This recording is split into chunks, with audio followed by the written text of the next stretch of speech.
Welcome, and we'd like to open our, this morning we have our first item of business. We have a public consultation session, and I'll ask the Director of Corporate Administration to read aloud the notice.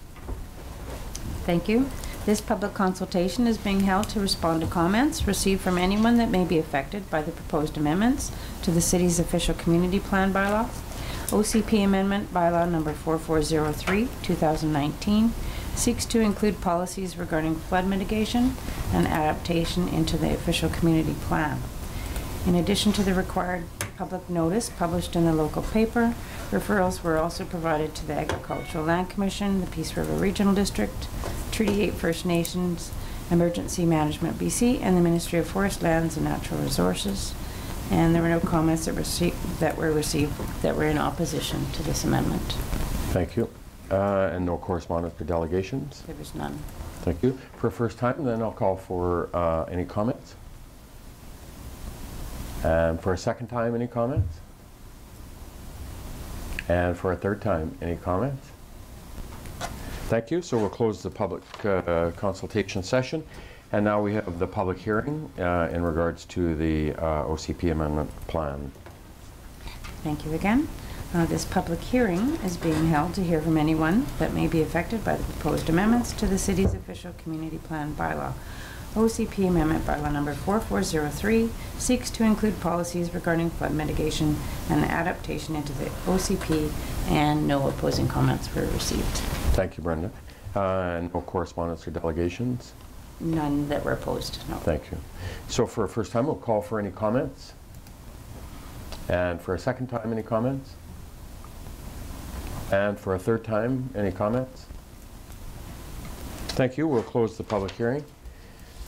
And we have a second public hearing this morning. And Brenda, I'll ask you if you can read aloud the notice. All right, thanks again. How's your voice? It's getting there. Good. This public hearing is being held to hear from anyone that may be affected by a proposed amendment to the city's zoning bylaw. Zoning Amendment Bylaw number 4404 proposes to amend the city's zoning bylaw by changing the zoning of the property located at 1401 102nd Avenue from RM1 Residential Low Density Multiple Family Zone to C2 Commercial General Zone. And there were no written comments received. Thank you. Any correspondence or delegation? None. Thank you. So for the first time, we'll call for any comments.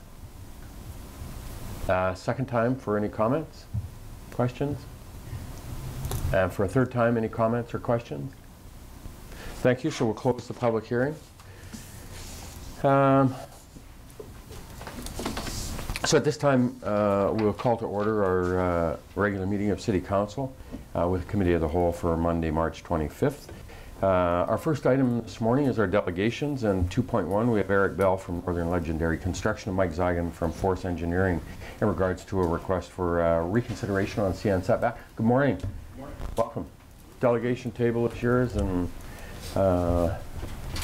appreciate you guys coming in this morning. Thank you for having us. Our purpose this morning is to ask Mayor and Council to reconsider the setback recommendation of 2 meters and reconsider our original application of basically 6 inches from the property line. Our reason for doing so is basically threefold. Firstly, it replicates the situation that existed on the property prior to the new building construction. Within the council's package there, you'll see a historical photo taken in 1970, which represented the lot configuration up until a few weeks ago when the existing building was taken down. In that particular 1970s photo, you'll note that the fencing and stuff is an encroachment on CN land, but was a lease with CN to allow that to happen. That lot was previously serviced by rail. That's why the fencing pattern is what it was. In our current configuration, we'd like to restore the fence to the property line and push the building back to essentially where it was, on the basis that it doesn't obstruct any intersection sight lines, it doesn't obstruct or hinder the view of any train operations as it comes to crossings or anything along those lines. Now, that being said, that it's a historical situation that previously existed, it is important to my client that they have the maximum amount of use on that lot as possible, and it is in keeping with city policy of making best use and density of the land to accommodate better use of the land. A 2-meter strip behind the building is of no practical purpose to the client at all. It can't be accessed, it can't be used for storage, it just becomes an area of dead grass and possible vandalism or anything along those lines. So we're trying to maximize the presentation of the building so that we have proper rooms to turn trucks, proper rooms for firefighting vehicle access to make their turning circles and situations along those lines. Now, in the previously submitted presentation, we understand planning did contact CN, and CN had a number of issues and references that they didn't support our application. And for those council that haven't dealt with the railway before, I'm sure administration will back me up, and laws in Canada are pretty much the federal government, or the Queen, the railway, the federal government, and then down the line. Unfortunately, the railway's influence doesn't extend beyond their own property. Okay, they can't subject us to a right-of-way or a covenant without having registered on the property before they bought it. Our use of the property is not a change in use. The tenant that came out is the tenant going back in. So in that respect, the reference document that CN had put there, the guidelines for development proximity to rail, relates, as it says in its preamble, and I've copied and highlighted it there for your package. This deals largely with conversion of industrial and commercial properties to residential in proximity to rail. Okay. Obviously, we're supportive of that. We don't think people really want to live next to a rail line, but that's not the case here. This is an industrial property, zone commercial, but it is not for people to live on, and therefore the noise and vibration criteria that document sets forth don't really apply to us. Council's, I'm sure, more than familiar with visiting Richmond and staying near the airport where you have airlines and stuff thundering over your heads in hotels. This is just a normal part of commercial property development. As you know, also, when a commercial developer comes to town and wants to make an investment in town, the due diligence of their legal team and stuff, even prior to property purchase, considers all facts, the current setbacks, the current zonings, what's next to it, and they make their purchasing and investment decisions based on that. So they are fully aware that there is a railway there. There's no need to remind them that there is one. They are making their business plans, of course, with that in mind. They have to tag and develop their lots with accesses they can have. They know they can't drive trucks out the back of the lot through the railway. That's all part and parcel of land development. Responding more specifically to some of the reasons for denial that we read in here, CN made the assertion that we can't build or construct this building without coming into the right-of-way, and that's patently untrue. We can. I'm sure council, again, has visited major cities in Vancouver and stuff where you see the large pit being developed. They're not accessing the other person's property to do it. If CN were to deny us access to construct the building, this is a very small structure. We can simply erect that wall on the mirror image anchor bolts on the other side and crane it back. It's of no cost, and the cost of, if it costs the developer more, shouldn't be a consideration in zoning, in our opinion. So that aspect negated. Within the package there, I put an example that we're quite familiar with. You'll notice there's a small apartment building in there that we constructed a couple of years ago. It has a 2-inch setback to the neighboring property line. The developers, quite frankly, hated each other, wouldn't allow each other access to each other's property. I've included the finished state of that wall to show you what we can do without accessing another property.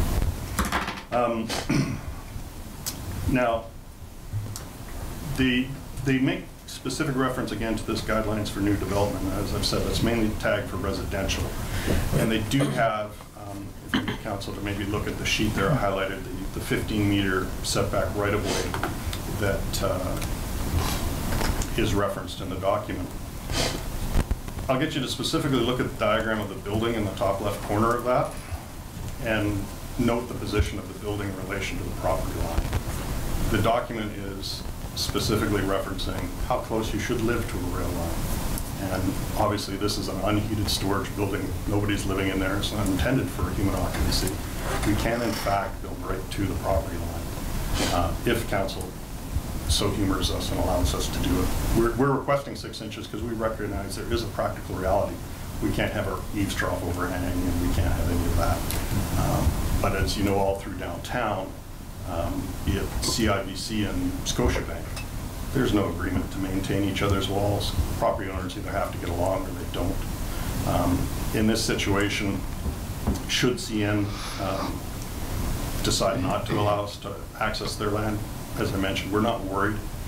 But it has been our practical experience that anytime we have asked CN if we follow their safety procedures, they have. I've included a number of photographs that illustrate that. The grain elevator going down the rail tracks as it moved was permitted by CN. Our renovation of the art gallery 2 years ago was permitted by CN, adhering to their safety protocols where rails are shut, their local supervisor comes in to ensure that there is no rail traffic going by. All of these are concerns that are brought forth that we don't think have basis in what our practical experience has been in dealing with CN. So largely along those lines, we'd ask council to recognize that the guideline for residential developments is just that, residential, doesn't apply to us.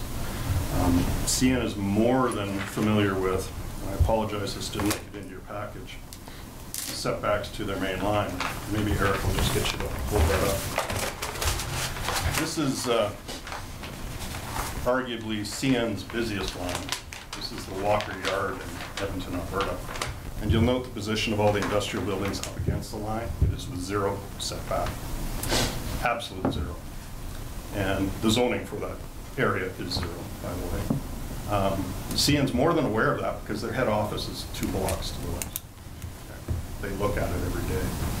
So as far as industrial properties are concerned, or commercial properties, I mean, it's certainly our feeling that if a developer has done their due diligence and is cognizant of, a rail line being there, it's certainly not a liability on city council to remind them that there is a rail line there, and that the development can proceed, on a certain basis. That's just an example I know of. We can all sit on Google Earth and look through Vancouver and Calgary and other cities where the development is the same. And even right now, as we speak, can't quite see it, but there's a crane up down towards LP there servicing a grain facility, operating in CN right away for a private development. Right. So it is possible to do that, and that's the primary reasons we'd like you to reconsider our proposal for 6 inches. It would actually even be in keeping with the noise reduction policies. The closer our wall is on a sloping site, the more it acts as a noise wall for development downhill. And as you know, most of our development downhill is residential. So the closer that wall moves up the hill, the more sound it blocks. So with that, Eric, do you have anything to? No, just that the lot is very tight, and the home hardware dealer that's coming in there, is looking to maximize the space.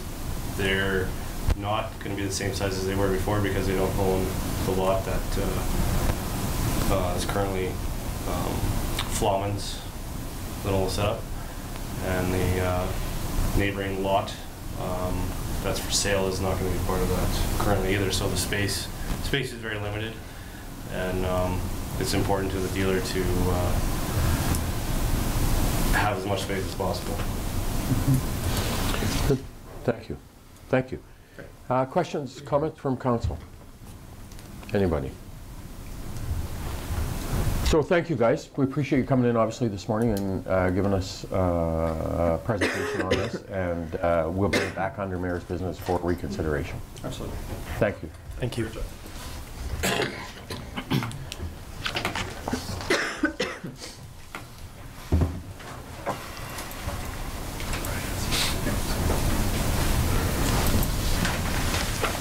And our next delegation this morning, item 2.2, we have Paul Singh and Raj Singh from the Staybridge Hotel and Mike Zagan from Force Engineering in regards to the same issue, reconsideration of CN setbacks. Good morning. Good morning, dear. Welcome. Thank you. Yeah, Paul or Raj? Paul. Welcome. Thank you. We are here for the same reason with the CN setbacks, and I think Mike has already discussed everything, how those rules they apply for the residential projects, and we are doing a commercial project, and we've been told to leave 15-meter setback from the rail track. That's roughly about 50 feet. So we are building a 83-room hotel, and then our plan's been already made and everything is done. We are just waiting for a go-ahead from the city so we can start constructing. But now things have been changed. The way they want us to be 15 meters away, our whole, our plan has to be changed, and we have to go through all that changes. It's gonna cost us more. And before buying this land, we did all the due diligence to see our zoning and our setbacks. And we were never told CN has those rules, you can't build against them.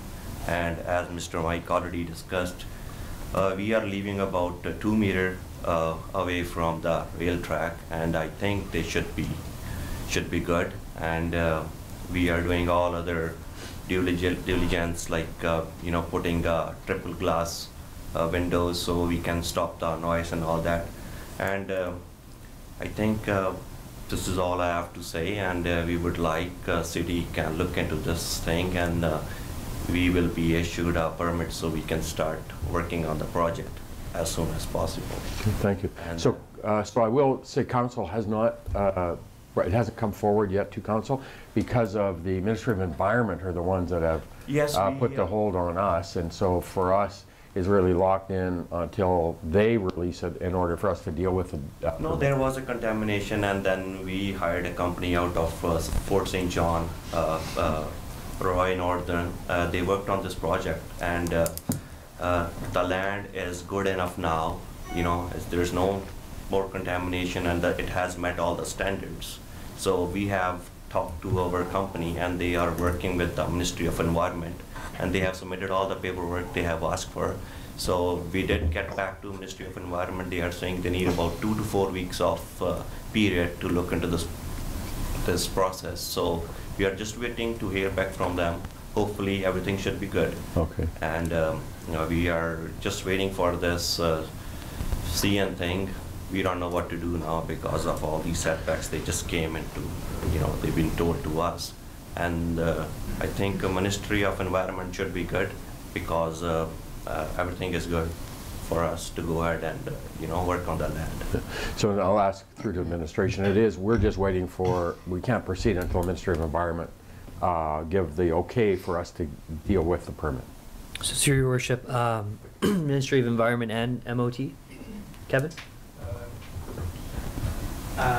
We are waiting for Ministry of Environment to be able to proceed with the project, as well as at MOTI will need to approve the permit before we can issue it. So before we can consider it, we need MOE, the Ministry of Environment, and before it can be issued, we need Ministry of Transportation to sign off on that. For access from the highway. So, and is there anything we can do to assist in terms of ensuring the Ministry of Environment don't sit on this and that we can ensure we get this permit in front of council as soon as possible? Sure. So through your worship, we contacted them on Friday? Thursday? Sometime last week, contacted them, let them know it was important, and asked them their wait times, and they said when they receive everything, they're anticipating 2 weeks. Okay. Councillor Javekov? So is there,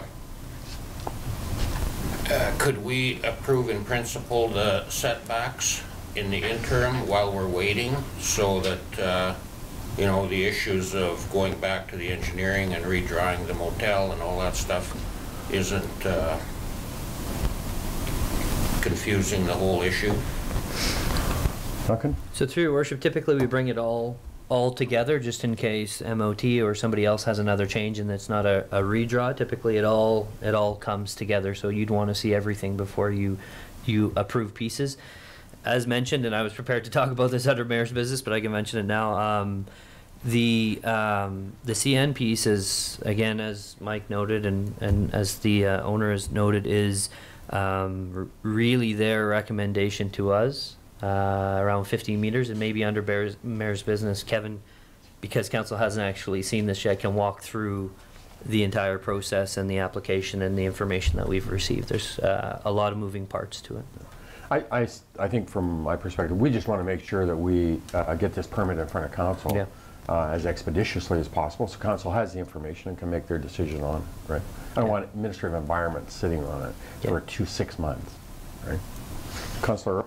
Thank you, Your Worship. Through you to administration. So the 15-meter setback, just for my own maybe a bit of context, is this a relatively new standard put in place? Because it looks like we've had 2 developers this morning who were somewhat surprised after doing their due diligence to find this to be the case. Is this something they're just rolling out recently, or is it?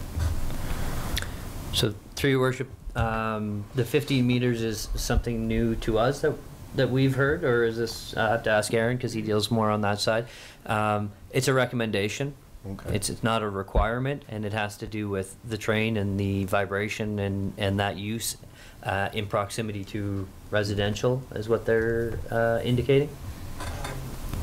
Your Worship, the setback is part of the document made up by the Canadian Rail Association and the Federation of Canadian Municipalities.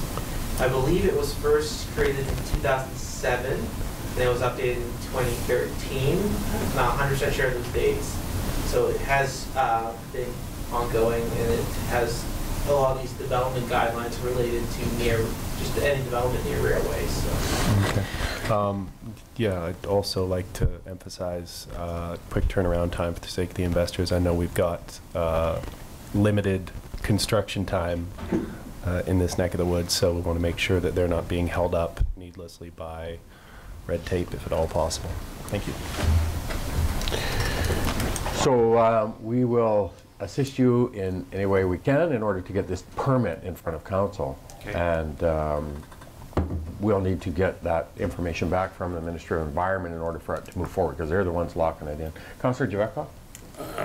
I just wondered if the concerns from CN were considered by the engineers that designed the building. I mean, the vibration and all that stuff. I mean, I would think that engineers, knowing that this facility was going next to a railroad, would have considered, you know, trains going by and vibrations, and obviously you've talked about the noise suppression things. Yeah, I think before buying this land, we knew there is a rail track behind us, right? And then I still remember I came to office and I checked with the office, like, how busy is that track? And I was told it's not very busy track, maybe once or twice, maybe a day, you know, train passes from there, and it's kind of very slow. You know, it doesn't make much vibration and all that.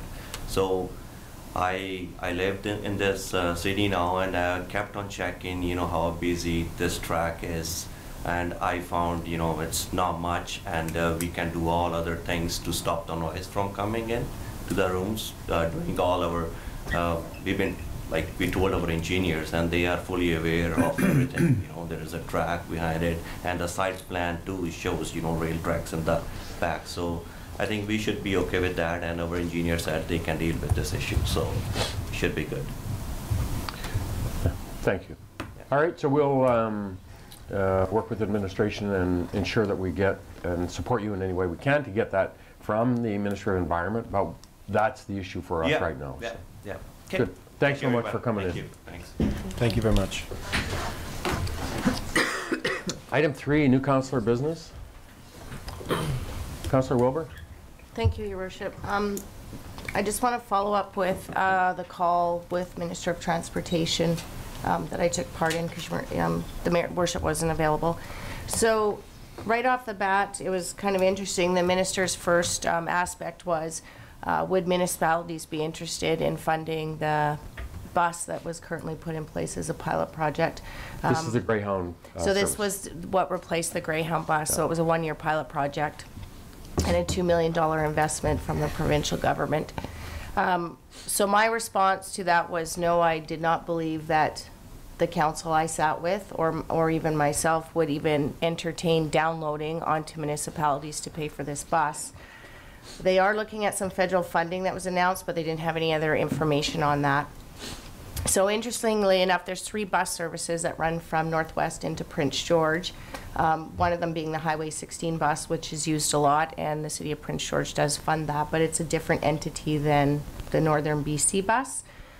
So one thing I did do before the call was did a little bit of homework on private services that have popped up since Greyhound left. And the ones that are still in play and are successful have picked up the freight aspect to subsidize the service. So I did mention that to the minister, that I did not see a viable service taking place as a mom and pop organization unless they could pick up that freight. That seems to be the key to it.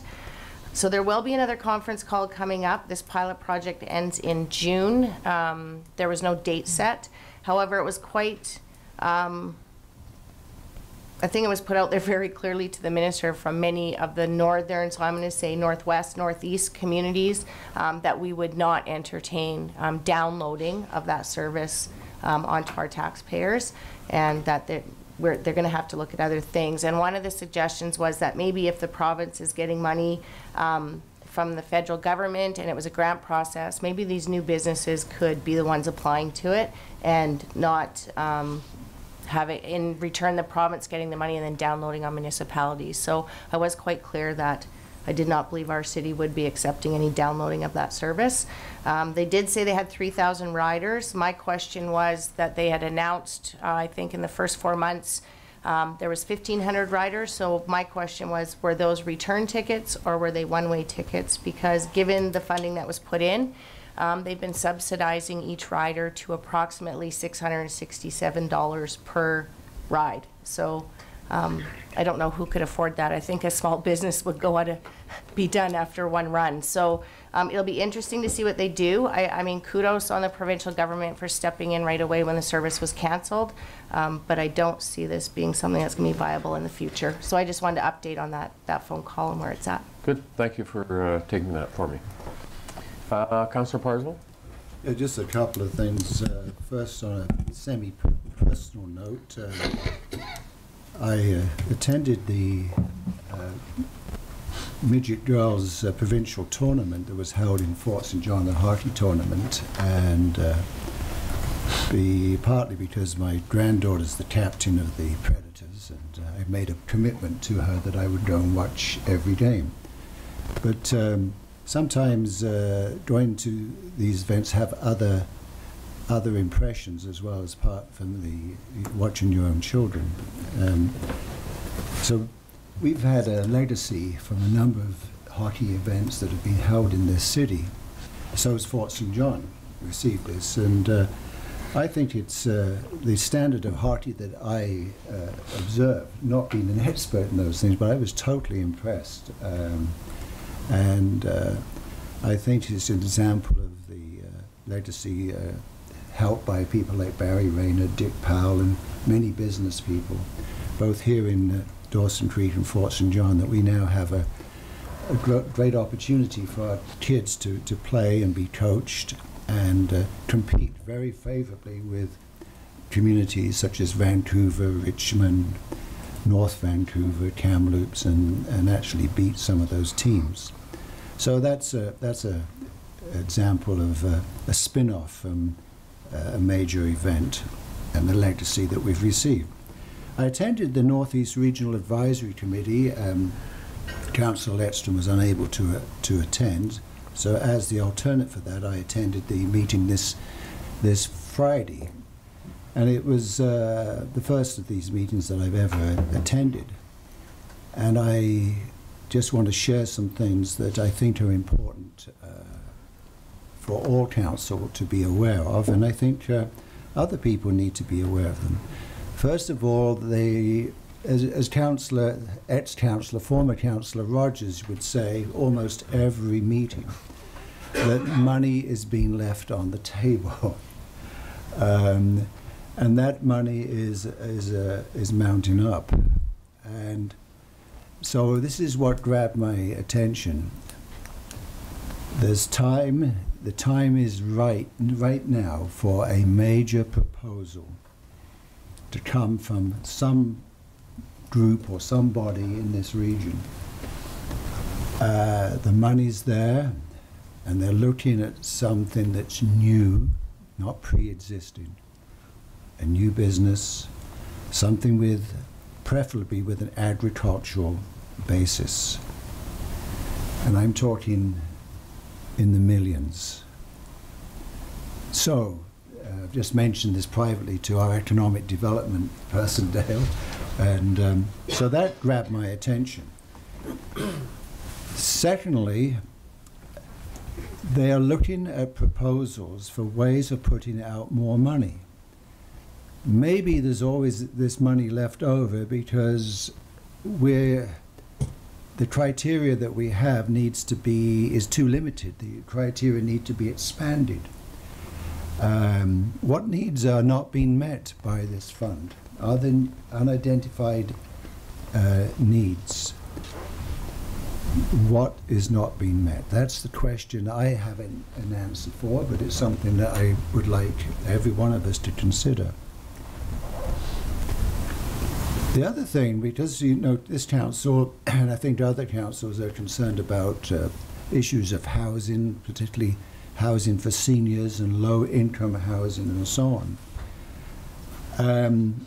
It's interesting that all local governments, I learned, are going to be required by the provincial government to do a housing needs assessment. And Northern Development, and there may be some funds through UBCM, but Northern Development is also setting aside money to help us with that.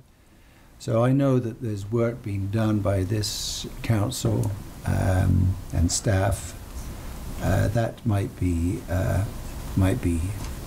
of use as well. And I'll just end on one topic here. I did notice with interest that North Peace Cultural Society got a $250,000, $250,000 grant for their theatre renovations, and it just shows you how much money is being given out. This community did get a number of $50,000 amounts, but some sizable funding could be given out by this group to the city or to some other body. So Good. That's just what I have to say about that. Good. Thank you so much. Councillor Earl. Really quickly, Your Worship. This last week, I had the pleasure of attending the Holy Festival at Northern Lights College at the invitation of their student council. It's the Hindu Spring Festival.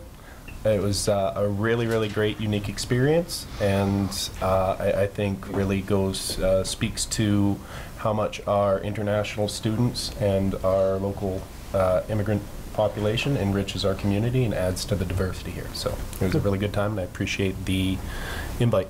Thanks for attending. Any other councillor business, anybody? Thank you.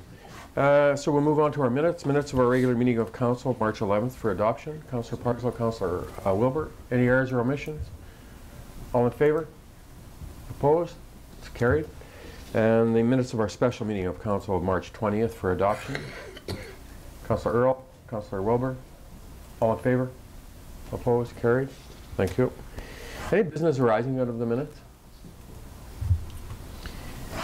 6.1, we have a correspondence letter from Sue Kenny, General Manager of Community Services, Community Futures, looking for a request for a letter of support. Councillor Parkle, moved, seconded. Councillor Earl, discussion. Councillor Earl? Just a quick question. Did this bear some resemblance to a program did it come to us initially and we, because of the resources required, opted not to pursue it at the time? Or is this a different program altogether, Duncan? This is similar, I think, in some respects. The provincial nominee program through the provincial government through tourism and jobs had a program underway that we just said, look, we just don't have the capacity to be involved in it. And I think what Sue's looking for now is the support, because this on behalf of Community Future. So. No, I definitely be in favor of sending a letter of support. I just wanted for my own clarification because it seemed very similar. Any other questions, comments? All in favor? Opposed? Carried. Thank you. We have a letter from Lisa Helps, Mayor of the City of Victoria. Councillor Parslow? I move that we receive this for information. Thank you. Seconded. Councillor Wilbur? No. All in favor? Opposed? Carried. 6.3, we have a letter from Lisa Helps, Mayor of the City of Victoria, request for support of shifting investment to low-emission transportation. Receive for Councillor Wilbur? information. Seconded, Councillor Earl. Receive for information. All in favor? Opposed? Carried. Thank you. 6.4, we have a letter from Dave Misey, Executive Member from the Dawson Creek Harry Morrow Slow Pitch, looking for a request to have a camp behind the Lakota Center for their tournament in June. Duncan, any issues? Ross? To your worship, we've followed up, Ross. No issues? None at this time. Thank you. Councillor Parslow? I move that we grant this request. Thank you. Seconded. Councillor Kemp? Discussion? Councillor Wilbur? It's just great to see more events coming into the community, so good on Slow Pitch. Yeah. Any other comments? All in favor? Opposed? It's carried. Thank you. 6.5, we have a letter from Jeremy Linklater, the Dare to Dream Society, regarding request for some barricades and closures of 107th for a 2-to-8. Duncan? So through your worship, the only difference in this request is we are not expecting to have the staff on the weekends that we have in the past, with just some of the changes we've made to our seasonal program. So we would recommend, if council wants to allow this group to utilize barricades and recycle bins and garbage bins, that they would pick them up from yards and they'd be responsible for returning them. Okay. Council? Councillor Parslow? Notwithstanding what was said there, I move that we grant this request. Thank you. Second? Councillor Earl, discussion? So we grant the request that we would give them Subject to we would give them access to barricades, and the group would be able then to install them and take them down. And the garbage cans and recycle bins. Yes. Okay. Any other comments or questions from council? Councillor Javetkov? So the garbage cans, when you bring them there, they're going to get filled up, I guess. Do they bring them back full, or do they empty them, take them to the dump, or what? Duncan? So the expectation would be that they would look after their own event and look after the garbage and the recycling. Okay.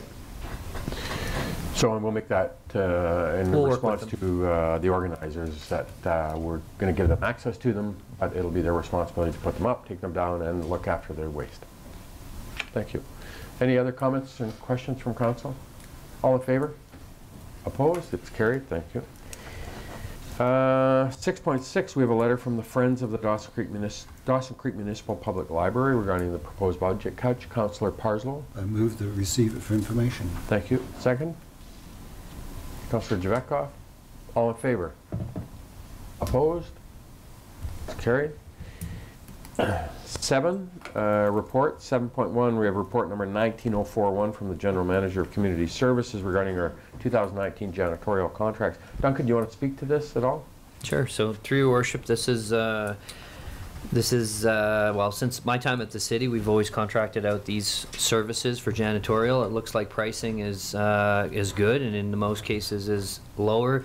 The only anomaly is where staff is recommending we do not go with the lowest bid on the library. And Ross, maybe I'll just get you to provide a little information on that one bid. Yes, thank you. Through your worship, the library, there was one bid, $780 lower than the one we are recommending. Upon checking references, there were 2. One of the references could not be contacted. The individual is now out of the country. The second reference provided some information that would suggest the proponent has only had very limited experience in this business, had worked for the person that was provided as a reference, and who had quit the job some 3 months after the work had started. The proponent does not have any equipment, and our sense is that the experience simply isn't there at this time. Thank you. Councillor Earl? I move that report number 19-041 from the General Manager of Community Service regarding 2019 janitorial contracts be received. Further, that Council award tender 2019-03 for a 3-year term commencing May 1st, 2019 and ending April 30th, 2022. As follows: Airport, City Hall, Library, PWR Yard, and RCMP Telecoms to Ariel LaRosa's janitorial services, Thank you. plus applicable taxes. Do you want the amounts to, should we read the amounts out, Brenda, as necessary? I don't believe it's No? necessary. Okay. It's included in the report. Thank you. Seconded? Councillor Wilbur, discussion? Comments? All in favor? Opposed? It's carried. Thank you. Report 7.2, sorry, item 7.2, we have report 19027 from the fire chief regarding a recreation, Firefighters Association recreation room lease agreement. Councillor Wilbur? I will move that report number 19-027 from the fire chief regarding the Firefighters Association Recreation Room lease agreement be received. Further, that the city enter into a lease agreement with the Dawson Creek Firefighters Association for the recreation room located upstairs at the fire station for the purpose of a fire department training room, recreation room, and meeting room for a 5-year term from April 1st, 2019 to March 31st, 2024. At the rate of $1 per term with the option to renew for 1 additional 5-year term. Thank you. Second? Councillor Parslow, discussion? Duncan, just... To your worship, this is really a partnership with the IF, and that space is there and is available for use if needed for an EOC or for training, but really it's a bit of a partnership where they have access to that room for their functions and that union to meet and hold some of their meetings and know, so that in confidence. So yeah, Good. It's a good deal. Thank you. Good agreement. Good. Any other comments or questions from council? All in favor? Opposed? It's carried. Thank you. Item 8 is bylaws or official community plan amendment bylaw for 403 for third reading and adoption. So moved. Councillor Wilbur, seconded. Councillor Kemp, discussion. Ready for the question? All in favor? Opposed? Carried. 8.2, we have zoning amendment bylaw 4044 2019 for McConnell at 1401 102nd Avenue for consideration of third reading and adoption. Councillor Wilbur, So moved. seconded. Councillor Kemp, discussion. Ready for the question? All in favor? Opposed? Carried. Thank you. 8.3, amendment to bylaw for fees and charges for consideration of adoption. Councillor Parslow moved, seconded. Councillor Earl, discussion. All in favor? Opposed? Carried. You people got someplace to go today? We see the agenda. We've got Dale Campbell and Ryan. Mayor's business. Ryan's waiting to talk, so we're saving it. So I've continued to follow up, and I met again with Chief Cameron and Council, I don't remember if it was last week or the week before. Anyway, we're just continuing this discussion about building upon the partnership and the relationship with Soto, and we're looking at planning some of the components around that and furtherance of the health that they participated in, and looking at that, and we're putting together a partnership in terms of some events that we'll look to for the summertime. So just continuing to build and upon that. The Dawson Creek Interagency Committee meeting I attended last, I think it was last week, and this was a first of its kind, taken on the initiative by our Staff Sergeant Worrell, and pulled together all of the agencies within our community that are really organizations or agencies that may or have safety or emergency response or things that may be required for us to connect and interact with each other. And we should have that relationship, we should have that communication, and we should have that understanding. And you know, the RCMP gave a really excellent example. The Canada Event Center staff were there from that perspective of large venue, large events, large gathering of people, and if there was an event, an emergency there, does everyone understand protocols of emergency plans and things like that? I really thought it was very, very worthwhile, and so we've got it in place now where we've got the agencies, everybody from hospital, spickers, and the ambulance, fire department, and talking about ensuring that we collaborate together and understand who's responsible for what and what our roles are in those events. So anyway, we're going to meet on probably a quarterly basis, and we'll have a rotating probably chair in that meeting so that we can ensure we have each agency bring forward the agenda item that may be appropriate for them, and we all then gain from the benefit of that. I thought it was very worthwhile. I was really pleased to see the RCMP Staff Sergeant take the lead on it, and look forward to this kind of building into a very positive working group. Last week I was invited to participate on a leaders panel with Karen Ogden-Taves, who is she previously was the chief at the Wet'suwet'en. She's from, I think, Burns Lake, in that area. She's now the CEO of the First Nations LNG Alliance, and they hosted a series of job fairs and economic opportunities in Terrace, Prince George, and Fort St. John over the last 2 weeks. And so Karen asked if I would sit on a leaders panel with Mayor Ackerman from Fort St. John, and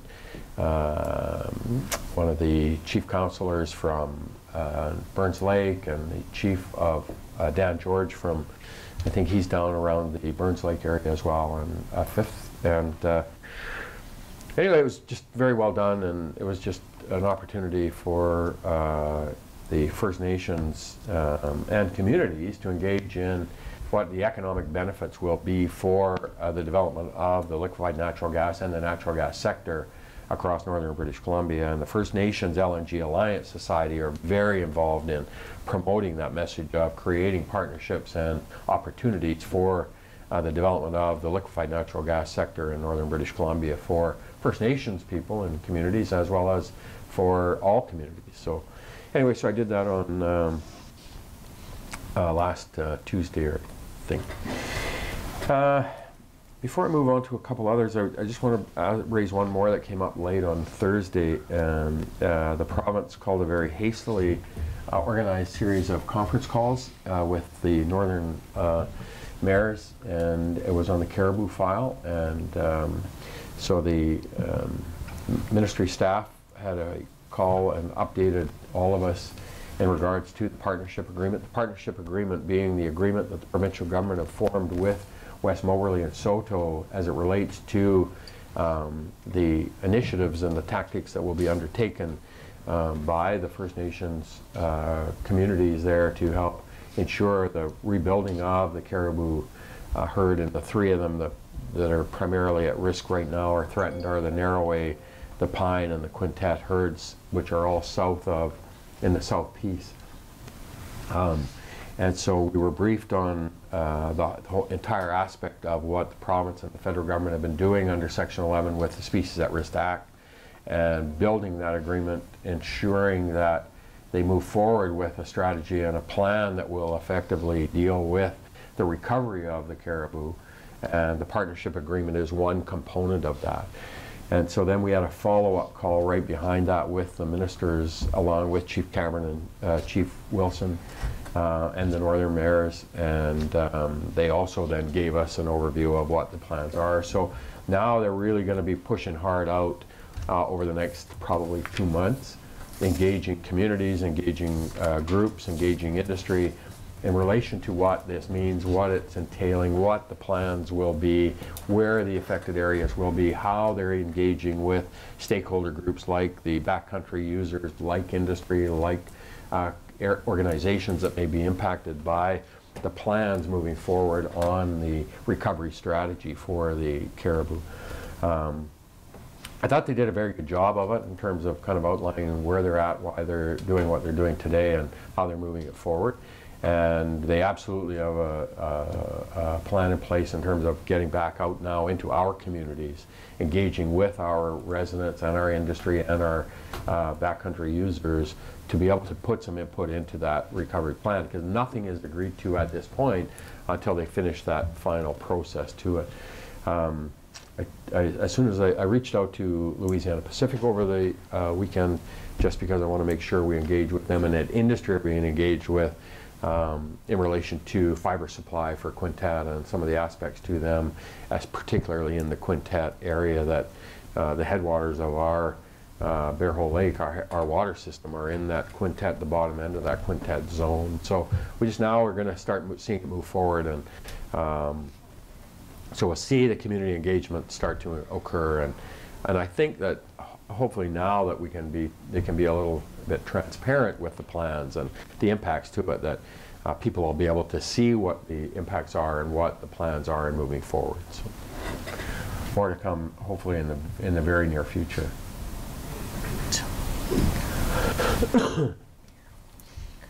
We had a delegation from Home Depot with Mike and the gentleman from Home Depot in regards to the setback request for reconsideration of that variance we allowed from 3 meters down to 2 meters, and they're still sticking at the 6-inch request, and so we'll move it back out to council for your position or view. Councilor Parslow? I'd like to move that we reconsider this setback. Presumably, if that second didn't pass, we would. Okay, so we reconsider that the request move back to the original reconsideration request of 6 inches. Seconded, Councillor Wilbur. Discussion. Councillor Wilbur?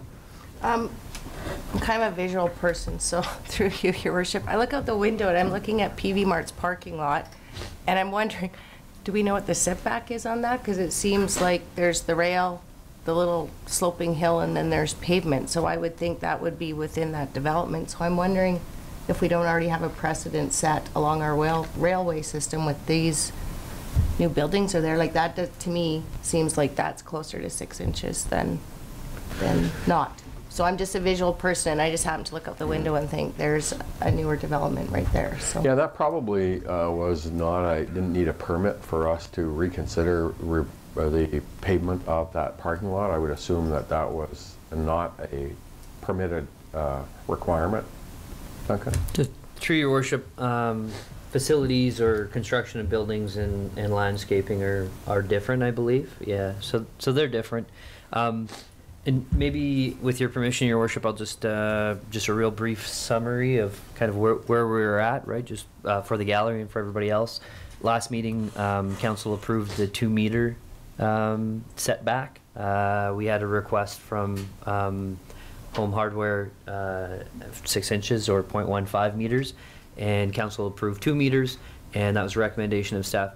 This is within council's realm. You can approve whatever you like in this area.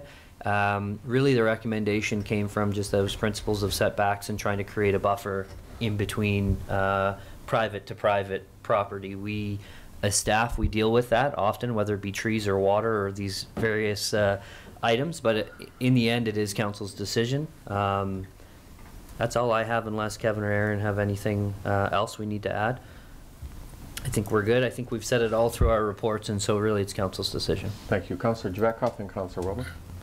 Well, I was happy with the explanation that Mike Zegan gave us there, and the fact that the original building was 6 inches from the boundary. I think, you know, that's the precedent. And I've never heard of it as an issue. It's been there for years and years, and you know, and I can appreciate the fact that, you know, there's a limited amount of space in that lot, and when you allow a 6-foot buffer between the boundary, that basically becomes unusable property. So, you know, property being fairly valuable, especially there, I think, you know, it's warranted that we approve the variance to 6 inches. Well, they probably would use the property for something else, and you're going to be using it anyway, right? So, yeah. Councillor Wilbur? Yeah, and just to articulate it, I really wasn't talking about the payment. The greenhouse and the building actually run along the same lines as that parking lot. So, and I believe Super 8 also has a garbage type bin building on theirs that's up against there. So when I look at along the railway between Alaska and the railway, I think that's kind of where things have been going, is with that 6-inch buffer. So I'm happy to support that. Thank you. The one thing I would ask you, or I guess the water, so I'm assuming if there is, council approve this and water off of the structure running onto the sand property, can they, can we ensure that we control that flow so it doesn't, so we don't get brought into that by CN saying, okay, you guys approved this variance and now the water coming off that building is eroding our ditch and now you guys are, like, is there a way for us to put it on the permit? We can do that? So through your worship, Kevin and I were just talking about this morning, or maybe Aaron, there is a requirement for a site plan to control drainage, and that falls under the development permit. Good, okay. Thank you. Any other comments, questions, council? So we reconsider and allow the structure to go to be built within 6 inches of the new fence line. Need a motion, no? I thought you made that. You made the motion for the reconsideration. For the reconsideration, Oh, do okay. we need a motion to set it at 6 inches? I just Are we just reconsidering the first one? Go ahead, Brenda. Through your worship, I'm just trying to think if it's actually a reconsideration or if it's an additional approval. I guess to keep it clean, we can vote on the reconsideration. and then- Reconsider the original motion of going to 2 meters. Yes, And then a new motion to grant the request. that would be Okay, good. so the motion was that we reconsider, and that was seconded by Councillor Wilbur. Councillor Javetkoff? So we need to defeat this motion? We need to, first of all, we need to Pass this. approve that we reconsider the motion. Okay. Brenda? Yes? So when a motion is made to reconsider, that motion is put back on the floor. It would need to be Okay, defeated. so we're reconsidering that motion. Good. Thank you, you're right. So we need to Yeah, defeat the we motion. need to defeat it. So all those in favor? Opposed? It's defeated. And the new motion to approve request to go to 6 inches. Councillor Parslow, Councillor Wilbur. Discussion? All in favor? Opposed? It's carried. Thank you. Do we need to do anything with the gentleman on the Staybridge Hotel? So Duncan? through your worship, the only thing I would note is if council, because I think you've seen the original kind of DP email, unless council wants to understand this 15 meters, I could have Kevin or Aaron explain where we're at, or you can wait until you see the report.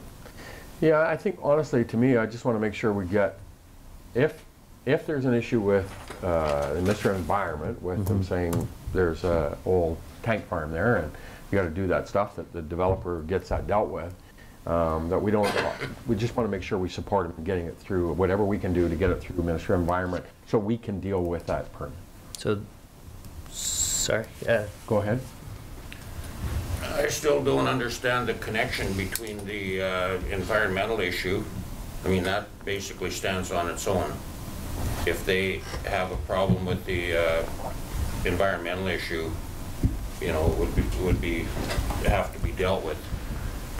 And also highways, like the turn in and out for highways stands on its own as well. So I'm just wondering why we couldn't approve the request for the variance of 2 meters, regardless of these other issues coming up. I mean, you know, I don't see the connection. The process. And I guess my concern is that, you know, these folks are sitting in abeyance. If we are not going to approve their variance request, then they have to go back to the drawing board and redesign the whole building, which takes time. If we are going to approve it, they need to know so that they don't have to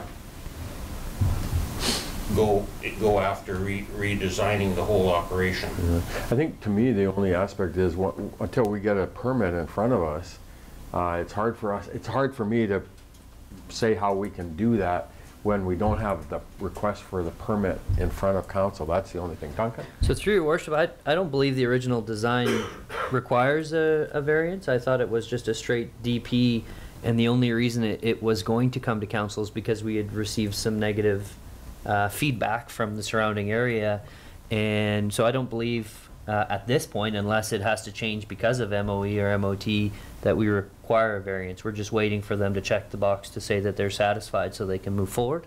I think that's where we're at. Yeah. So we didn't turn anything down with any previous motions? No, we haven't considered this, sorry, through your worship, we haven't considered this at council yet, and in fact, previous council had passed a resolution or even maybe updated the bylaw to allow staff to approve DP, so if it remains the same and they don't require a variance, this wouldn't come to council as soon as the MOE approves it and MOT approves it. Kevin would be able to approve that and move forward, correct?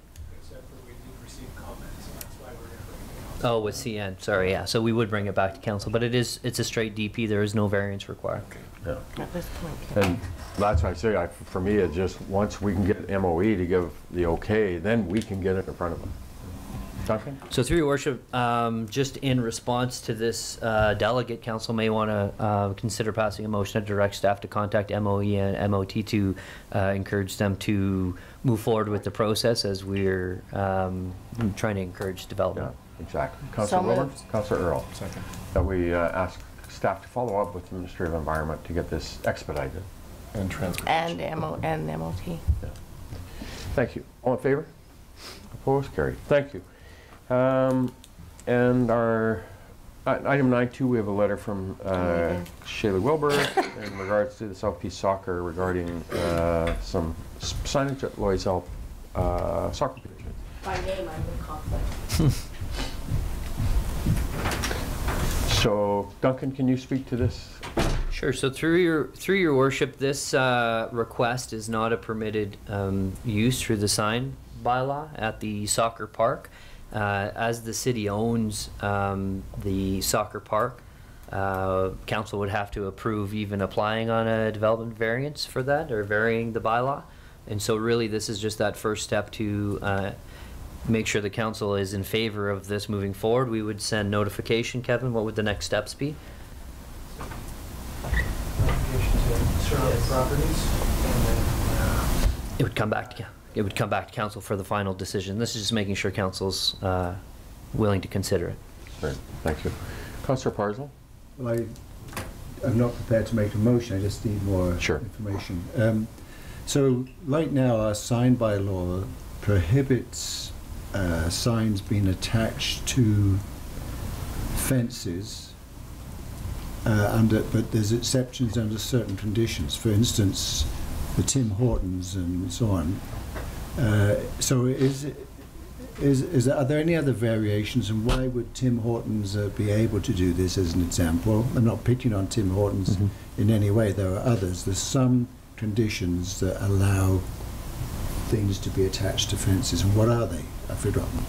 So through your worship, it's through the sign bylaw, third-party signage is permitted within highway, commercial, and industrial areas. That's the criteria, and so this soccer park is not highway, commercial, or industrial, and therefore it's not permitted within that zone. And so being creative and trying to work with the user groups, we're looking at within the charter, within Local Government Act, what we can utilize to permit this if council so wishes. So the reflection I have, thank you for the reminder. The discussion, as I recall it, is we didn't want the community to descend into an unsightly mess of third-party signs popping up everywhere. So I'm thinking if, and I appreciate the tenor of the letter we got from Shaylee very much. They're looking at ways of doing things in a different way without being dependent on the taxpayer revenue. So then I thought, well, you know, I go to a hockey game and I see the, to my eyes, unsightly mess of advertising all around the boards, so why not for a soccer field? So I'm tending to say, if it's good enough for hockey, why not for soccer? And since you're a huge advocate for hockey in the community now, Councillor Earl. Thank you, Your Worship. So, to Council Parslow's point, at a time when we are looking to reduce our costs and overhead here at the city, I think giving local user groups and nonprofits the tools to generate more revenue independent of taxpayers is a move in the right direction. I'm just curious with respect to, as that is owned by the city, are we then going to have to do, put out an RFP for selling that space? Like, how's it, because we have an RFP for the Memorial Arena and the Kin Arena on advertising as well. What, are we gonna have to exempt them from that as well as we do this? Good thought. Duncan? So through your worship, this request is that they be allowed to advertise in that space. So we would not be going out to RFP, and I can say we've done it a little differently in different facilities. So in the arenas, as you mentioned, we did go out to an RFP, and that was really as a result of just our lack of time and inability to sell that space, and just looking at a new model within the event center that's contracted through the agreement. So we have many variations of third-party advertising agreements, and this would really be direct awarding it to South Peace Junior Soccer. And I would make one other note. Through this variance, council also has some ability to set timelines. So you would have the ability to limit it to the soccer season if you wanted, so it wasn't there for the entire year. So you do have some flexibility through this request. Sorry, Councillor Javekva? I'll make a motion that we approve their permission to apply for a variance. Thank you. Second? Councillor Earl, sorry. Discussion? All in favor? Opposed? Carried. Thank you. We'll get Shaylee.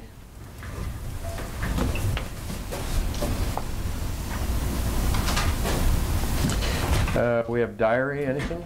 Nothing to update, your worship. Consent calendar? Motion to approve consent? Councillor Wilbur, second to Councillor Earl. All in favor? Did you want to speak, Councillor? Well, yeah, not. I was somewhat disturbed by all these letters from the Mayor of Victoria. So, consent, what are we consenting to? Just do we receive them? Just to receive them? Thank you. Thank you. Do you want me to respond to them? No All in favor? response. No response is the All in best favor? response. Mayor picked a heck of a time to go. Opposed? It's carried. Thank you. So we are strategic priorities. Nothing to update, your worship. Meeting question period. Austin, anything? Do we want to take a quick 5-minute break before we do committee of the whole? Yeah. Thank you. Order, please, and we're back into our committee of the whole now, and our first report, 14-1, we have a report from our staff sergeant. So we have Damon in the crowd. Good morning. Good morning. Welcome. Thank you.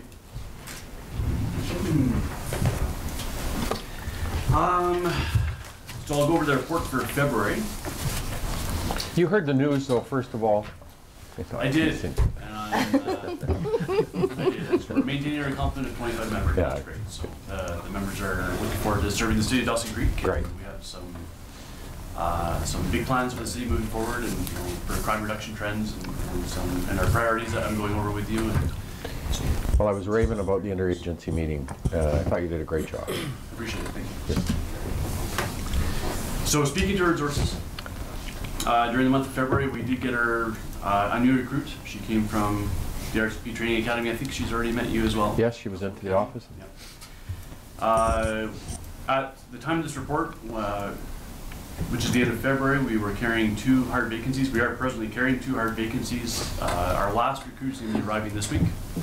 So he graduated last week. He should be here sometime this week, if not already now. And then our last position that's going to be filled is our incoming corporal. I expected him here by now, but he had a little trouble with his house purchase, so he's been pushed back to April 11th, but he'll be here on post April 11th. So the next report that I deliver to you will be fully staffed. A lateral constable GIS position has recently been advertised and has since closed. I have made a selection for that, and I do anticipate that a senior member is going to be brought directly into our GIS section. That position is intended to fill an upcoming anticipated transfer of one of our members of the one in New Brunswick. So this is kind of how we should be operating moving forward. Is I know a member that's going to be transferring here soon. I'm going to take steps to bring his or her replacement in before they leave. So this member here I know is going to be going to New Brunswick. They have the paperwork, they're trying to sell their house. I've taken steps to fill that position before we have a hard vacancy. So there may be an overlap of 1 or 2 weeks either way, but there's not going to be that long 6-month time where we have several vacancies. So.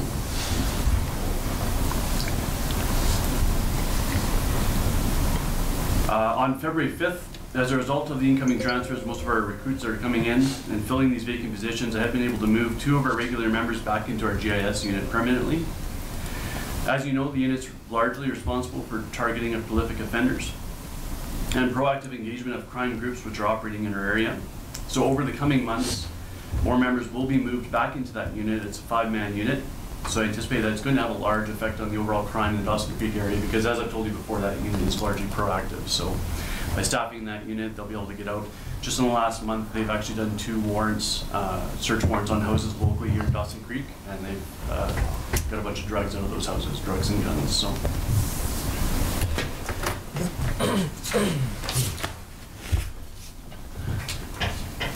So since January 1st, or between January 1st and February 28th of this year, we've had 1,014 calls for service in the city of Dawson Creek and 301 in the rural surrounding area. That's 76% within the city and 24% in the rural area. Comparative to last year for the same time period, that equates to a decrease of calls for service within the city of 7% and a decrease of calls for service in the rural area of 11.5%. For the period of February, we had 12 calls for service relating to theft of vehicle. There was 18 calls for service in January, so it's a decrease of 33%. We had an increase of 14% of theft from vehicle. Break and enters to residents, we had a decrease of 83%. Again, these are month-to-month stats, not compared to last year, because our scoring system changed. Break and enters to business, I think this is the first decrease I've reported since I've actually sat in this chair. So we had a decrease of 50% in commercial break and enters. Assault with a weapon, aggravated assault, a decrease of 37%. Sex assaults, sexual interference, a decrease of 50%. Drug possession, drug trafficking, an increase of 333%, and I know that number looks bad and looks scary. The reason that that number is so big is because, like I said, we got members permanently into our GIS section February 5th. Those members are proactive, they're getting out, getting the people with drugs, and because of that, you're going to see the drug numbers going up temporarily while they're out there making a change on the streets. Drug overdose, that was unchanged. Impaired driving, an increase of 23%. Motor vehicle accident, a decrease of 11%. Thefts, a decrease of 41%. And mental health, a decrease of 36%. Some investigations that occurred during the month of February. On February 7th, a member was on patrol and conducted a Motor Vehicle Act traffic stop of a vehicle. As a result of that traffic stop, he determined that the vehicle was not insured. While interacting with the driver, the RCMP member identified some evidence of recent drug use within the vehicle. The driver was arrested and resulted in a search of the vehicle, which located over 10 grams of a substance believed to be cocaine, as well as a large sum of Canadian currency. The driver was charged with drug-related offenses, and he's currently before the courts. Again, it's a proactive call, a proactive stop. There was no call for service. That was just a member that was out on patrol and conducted a vehicle stop. On the same day, February 7th, a member was on patrol. It was actually the same member. When you recognize a vehicle in motion believed to be associated to several break and enters in the downtown core over the previous 6 months, the member conducted a vehicle stop for investigation. Upon exiting the police vehicle, that vehicle fled. Continued patrols in the area located that vehicle, and with the assistance of the RCMP Police Dog Services, that driver was located a short distance away, at which time he was taken into custody for flight from police. That driver was arrested and charged. His charges are currently before the courts. On February 13th, we had another successful Bay car activation. Members intercepted that stolen vehicle, at which time the engine was disabled and the driver was safely taken into custody. The driver was charged with multiple offenses relating to theft of a vehicle. His charges are before the courts. February 18th, we had a call of a suicidal male threatening to harm himself. The location of the male was unknown, and he warned that he would run at police with a knife should they try to approach him, so suicide by cop. Utilizing modern investigative techniques, we were able to locate him at a local downtown business. He was taken into custody without incident and taken to the hospital for assessment. And finally, on February 22nd, our RCMP GIS unit executed a search warrant. This is one of the 2 warrants I told you about. executed a search warrant on a residence within Dawson Creek.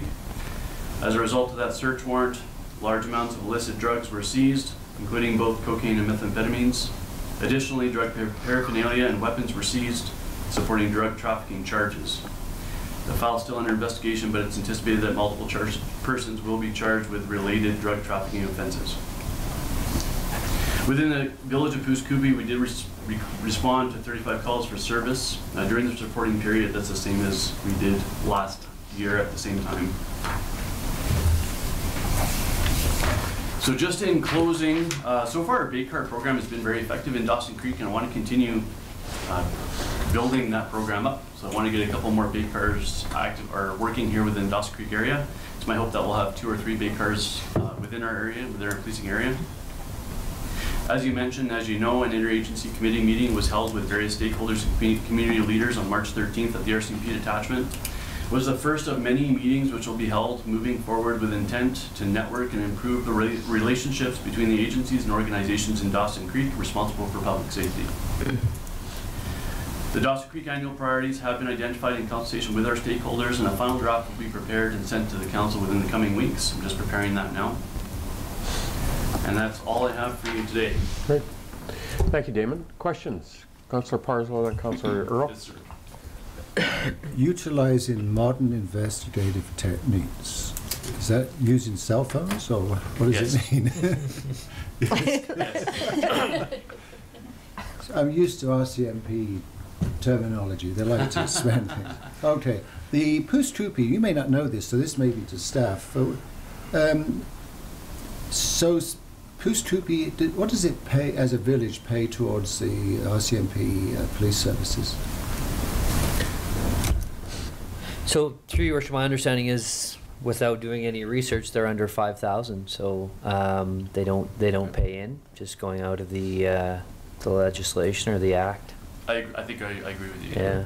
So Part I of don't the believe they pay anything. Part of the rural complement of policing services that we would have allocated to here, Pouce would be part of that allocation of members for rural policing. Councillor Earl? 1 or 2 quick ones. So with respect to the hard vacancies, it's great to see we're moving in the right direction. Are we similarly, soft vacancies are improving? So hard vacancies are more or less within my control. Yeah. There's sometimes going to be overlap of a week or a month while I'm waiting for members to sell their houses coming and going. So they're pretty much within my control. Soft vacancies are not. So soft vacancies right now, I have 3 on maternity leave and 2 long-term off-duty sick. Okay. So in the neighborhood of 5 soft vacancies. Backfilling those is always an option, but there's a risk to the city that I have to have those positions available if the person comes back. And RCP members are moving here from across Canada to Dawson Creek, so I can't put people on term positions for 3 months or 6 months. They're here permanently, so there would be a risk identified by backfilling if I was to move a member here to backfill a position and that person wanted to come back. So right now I have 5 soft vacancies. Cool. And to follow up on Councillor Parslow's point with respect to Pouce-Coupe, I did see an article in the paper that you're currently working with the village there to build a business case to get a single detachment or single person allocation there. Is that? The village has offered us office space to set up a community policing office. So we're exploring the option. I don't know if it's going to work or not. There's obviously other costs that are involved and associated other than just office space, like telephone line, fax, computer station, land drops, all that kind of stuff.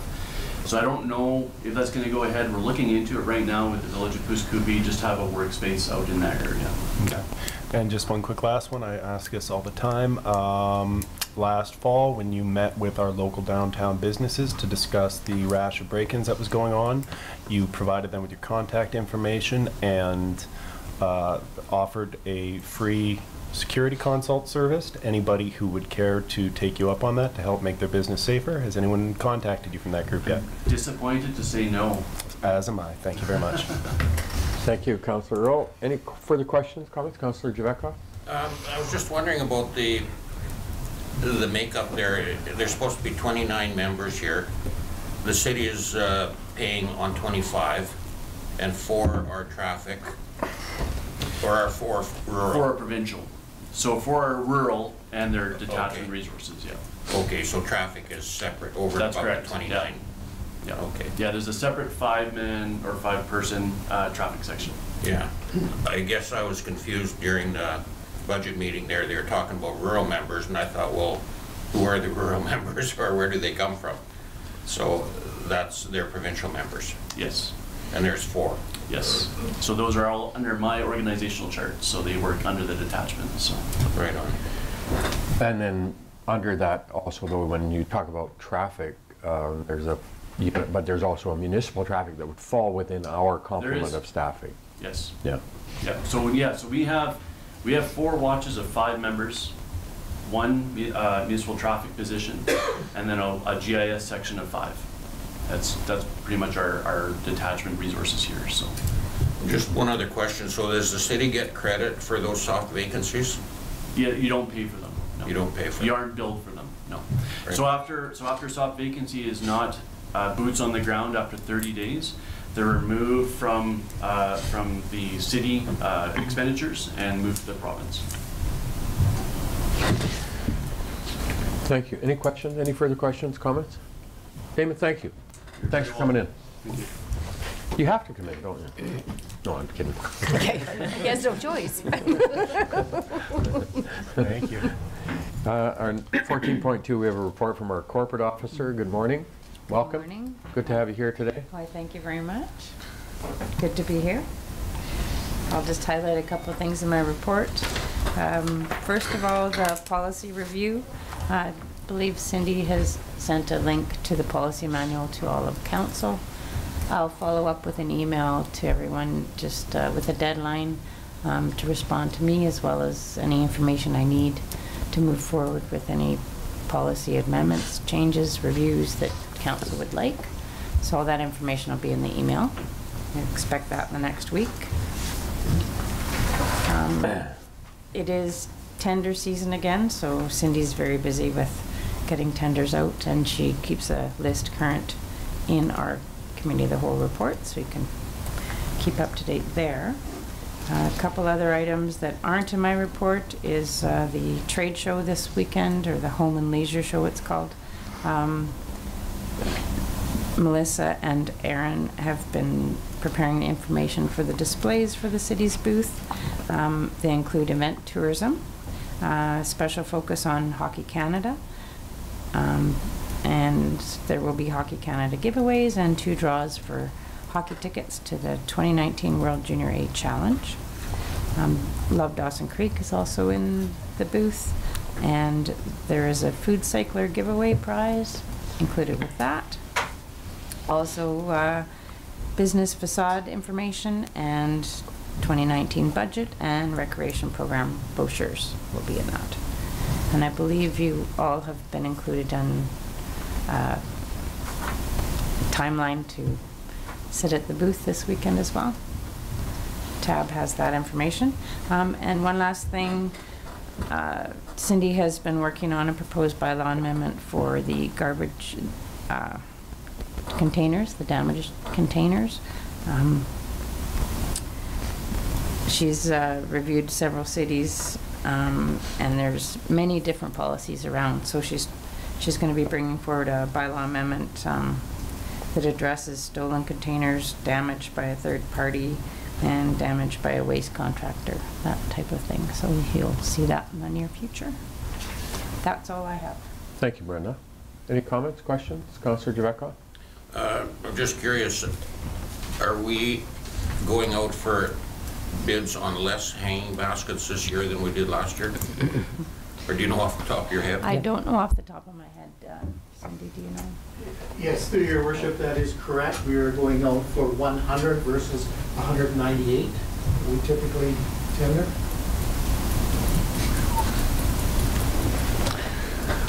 Thank you. Further questions, comments? Thank you for being here today. Thank you very much. Thank you. Now she has no voice.